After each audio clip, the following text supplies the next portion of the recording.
Today's conversation is sponsored by the Billy Keels Advisory Program. If you want to learn more about how to make your 9 to 5 optional, just go to billykeels.com/advising. Once again, that's billykeels.com/advising.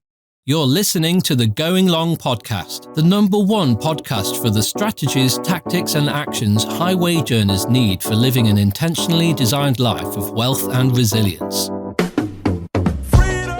Welcome to the Going Long podcast. We're back once again to continue to help to educate you so that you feel much more comfortable as well as confident in creating the wealthy and resilient life that you're looking to create and being able to do that much faster. My name is Billy Keels and I am the host, and I am really excited to welcome you back to another one of these amazing solo episodes because this is a lot of the things that you want to hear more about, and so giving you exactly what you need. And so I want to also say thank you to every one of you that continues to download the podcast. You continue to share the podcast, allowing the podcast to continue to rank in the top 1.5% of podcasts globally. You're doing that by tagging us on social media, LinkedIn specifically, on Instagram as well. So really appreciate you doing that. Also, too, for leaving your honest written reviews as well as ratings. If you need some help, there's a nice little short video here in the show notes. And also, too, I want to say to everyone, with more than 410, almost 420 episodes that we've produced so far, if you want to find any of them, just go to billykeels.com/podcast, and you can find the transcripts, the audio, the video, everything that you want to find there. Once again, billykeels.com/podcast. And so if you have listened or you're ready to listen to today, this is one of the topics that comes up super frequently as I am either speaking to people that are looking to become part of our advisory program or those that are already in the advisory program. But it's this question of, like, what actionable experience is someone willing to invest in now? And what I mean by that is the way that the question typically comes up is, hey, look, I'm having problems, or I'm having some challenges around actually being able to attract the client that I want to serve, whether they have a brick and mortar business, or there's a business where they are creating services, whatever the case may be. And I just want to be able to help you understand, what, as you're starting to look for your clients, or you are looking to maybe invest in someone or something, what actionable experience will you invest in now? And so what do I mean by that? So as I mentioned, with the advisory program and different conversations that I have, either with people that are interested in learning more or people that are already a part of the program, it's just this challenge of, like, all right, well, I seem to be attracting the wrong person. Like, I want to be able to serve person X, but I seem to be attracting person A, B, and C. And so, and as we start to pull back the onion a little bit, trying to understand what is happening, typically the desire is, hey, listen, I want to be able to make more money. Okay, well, that's cool. You want to make more money. And we've talked about kind of going through that and going through the 5 whys and finally getting to understand that it's not just about making money. It's also about being able to serve a client that you feel best equipped to serve. And how can you do that? Because a lot of times what can happen is, as you're either you have a side hustle, and meaning you're in a corporate job and you're working that corporate job, things are going well, but you also want to be able to have more control over your time. You want to be able to serve people in a different capacity. You're performing in your job. That could be a side hustle. Or maybe you are a small business owner and you already you have a solid base, but you just want to move into a different direction in your business. At the end of the day, the frustration is that you are just chasing money.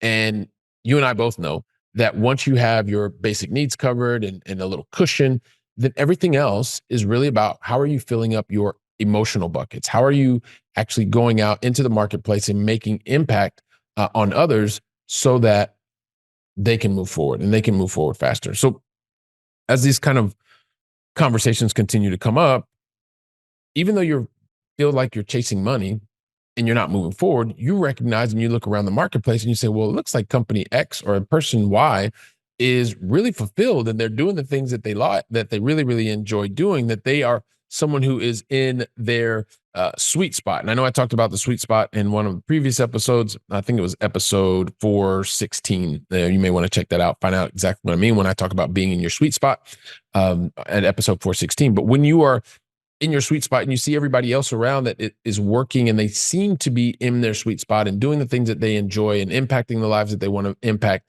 and they see that the people that they are impacting walk away happy, walk away more educated on a certain subject, whatever the case may be, you know that the proof is out there. And so, one of the things that I typically like to do, and if I don't think I've ever shared this, which is one of the reasons that I want to share this, because when you are looking to be able to create those actionable experiences, and what I mean by that is an experience where when you are helping to serve someone else, that they are taking away the the exchange that you have, and they are actually utilizing what they've learned or what they gained through the exchange that they have with you or your services. And since all of us like to eat, and I come from a lower middle class family, and I don't know, some people would say I'm probably upper middle class at this point, upper class. I don't know. That's up to you to put the labels. But let's just go to something that everybody likes to try to make this whole experience thing tangible. Everyone I know likes to eat, and there are different restaurants for different experiences. And if we can, one of the places I really, really liked growing up as a kid was a fast food restaurant known as McDonald's. And I think a lot of you probably heard of it. It's a global plan, a global brand. Also, as I finished college, started having a little bit of extra money, I started realizing that there were really nicer restaurants out there than McDonald's. And so one of the places that I like to go also serves food. Is a place called Houston's. I go there typically every summer. I like to take my baby sister there. Me and my brother still go to Taco Bell all the time, but that's a whole different thing. We won't go there. And they also serve food, Houston's. And then having had the opportunity to really experience a lot of, I would say, upper class, higher class type of dining cuisine. I've also had the chance to go to a Michelin restaurant, 1, 2, 3 star Michelin restaurant. And there's one that I went to, probably the very first one I went to was called Can Fabas, which is outside of Barcelona. There's a guy, one of the head chefs, he's since passed, but his name was Santi Santamaria. And anyway, so the reason I'm saying this is because whether it's McDonald's, whether it's Houston's, or it is Can Fabas, which is no longer open, each one of these had a basic idea that they serve food.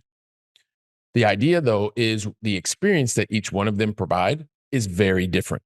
So, when you go to fast food restaurant, as I said, I'm going to talk about McDonald's.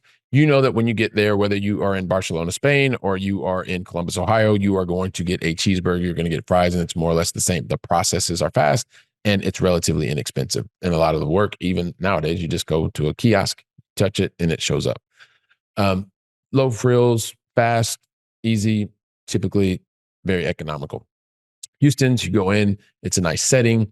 And when you get to that setting, you probably have a dimmer lights, you have the 4 top tables, and you are able to get also an experience, a bit more personalized experience, and you walking out with an experience that you enjoy. The waiter comes over, they're asking you what you'd like to eat, and a nice voice and the dim lighting. And at the end of the day, you leave with a certain experience. Also, when you go to a Michelin restaurant, whether it's 1, 2, or 3 stars, you go in. As you go in, you usually have someone that's greeting you at the door, someone's walking you to your table. It's extremely high touch. The interactions you have as much as you want to have with either the maitre d' or the sommelier, and that are helping you select the different items on the menu. But at the end of the day, this experience is extremely high touch. You're looking for something that's very different than if you were going to go to Houston's or you're going to go to McDonald's. And also, from the perspective of the business owners, all 3 of these businesses are profitable businesses, right? Like I said, one is no longer in business, but they were and continue to be. And they serve very different clientele. But at the end of the day, each clientele is going to have some food in their stomach.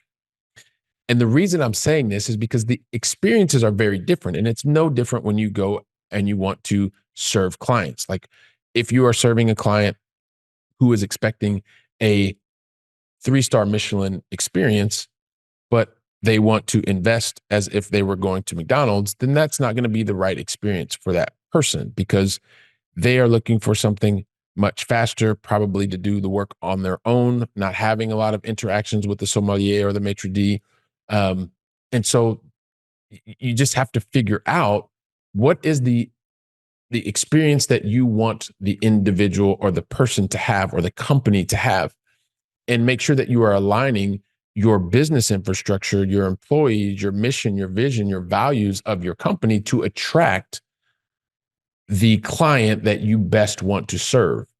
It's very similar. I mean, I've shared my story many times. Coming from a lower middle class family, I went through my struggles as I started building my businesses. And I know that the individuals that I'm serving today are very high touch. They typically don't want to have just a video and watch the video and just do the work on their own. They want someone to hold their hand. Maybe that's a strength that you have. Maybe it's a strength that you want to avoid and you want to serve someone who wants more of a higher volume and a McDonald's experience. There's nothing wrong with that. It's a very profitable business. And it's also one that you can make the impact that you're looking to have.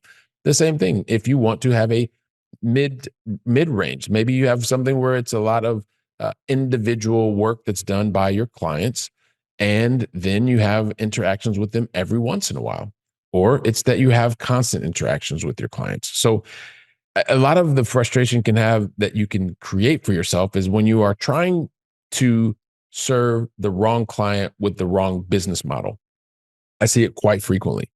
And so because it continues to come up, I just wanted to use that example. And I hope the example was one that is making sense. I feel like it is, but I just want to make sure. Actually, I'm always open to your feedback to let me know. Are these examples resonating? Are they hitting the spot? Because that's what I want you to understand.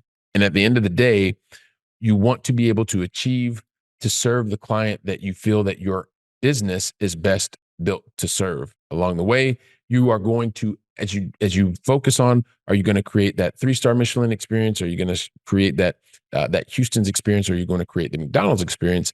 As you do that, you will begin to attract the clients that you are best able to serve. And it's also going to give you so much more energy. You're going to feel energized because you're doing something that you love to do every day. It's like the sweet spot thing that I talked about. It's something that you're passionate about, something that you have competence in. And there is definitely an opportunity in the marketplace for you to be able to serve them. So, like I say, hopefully this is helpful, that this is going to give you more focus so that you can go out and create the actionable experience that you will want to invest in now and that your clients will want to invest in, investing more time with you, exchanging their currency for the increase in knowledge or the increase in network and the increase in access.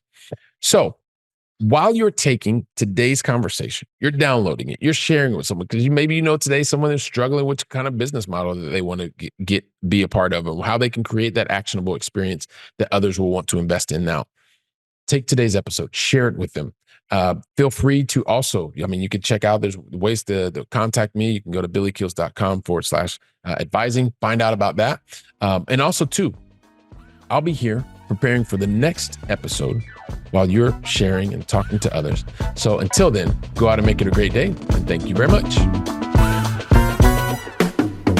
Freedom! Today's conversation was sponsored by the Billy Keels Advisory Program. If you're looking to make your 9-to-5 optional and need some help, just go to billykeels.com/advising. Once again, that's billykeels.com/advising.